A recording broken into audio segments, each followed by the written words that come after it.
পশ্চিমবঙ্গ সরকারের পথশ্রী 4 প্রকল্পে নতুন রাস্তার কাজের সূচনা হলো কালিয়াগঞ্জে। রাধিকাপুর অঞ্চলের ভবানীপুর থেকে কাটাহার পর্যন্ত 1.9 কিলোমিটার কংক্রিটের রাস্তা নির্মাণ হবে। রবিবার দুপুরে ভবানীপুরে নতুন এই রাস্তার কাজের সূচনা অনুষ্ঠান হয়।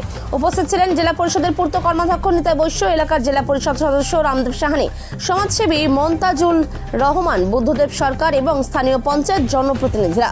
পশ্চিমবঙ্গ গ্রামোন্নয়ন সংস্থার মাধ্যমে পথশ্রী 4 প্রকল্পে এই রাস্তা নির্মাণে 85 লক্ষ টাকা বরাদ্দ হয়েছে। কালিয়াগঞ্জ থেকে অনুপ জয়সওয়ালের রিপোর্ট, বিগ নিউজ বাংলা।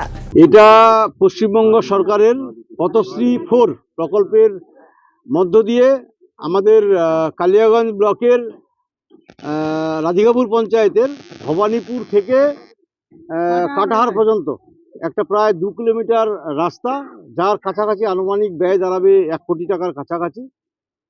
এই বিরাট একটা রাস্তা দীর্ঘদিনের দাবি ছিল। শুধু এটা রাধিকাপুর পঞ্চায়েত বললে ভুল হবে, মূলত ধনকল পঞ্চায়েতের একাংশ থেকে রাধিকাপুর পঞ্চায়েতের আরেকাংশের মূল যোগাযোগের একটা রাস্তা, যেটা দীর্ঘদিন আমাদের স্থানীয় মানুষজন যারা আছেন তাদের দাবি ছিল।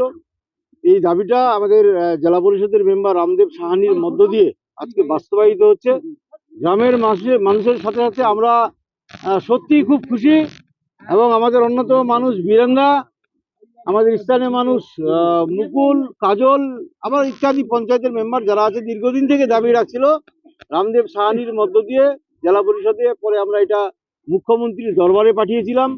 দিদি আমাদের কথা শুনেছেন, গ্রাম বাংলার কথা শুনেছেন। আজকে সারা বাংলা জুড়ে আজকে রাস্তাঘাট যেভাবে পরিবর্তন ঘটেছে, সাথে সাথে আমরা রাধিকাপুর থেকে প্রান্তিক মানুষ, আমরা একদম বর্ডারের ধারে আছি, এখানকার মানুষজন সেই উন্নয়নের ছোঁয়া পেয়েছি, আমরা খুব খুশি।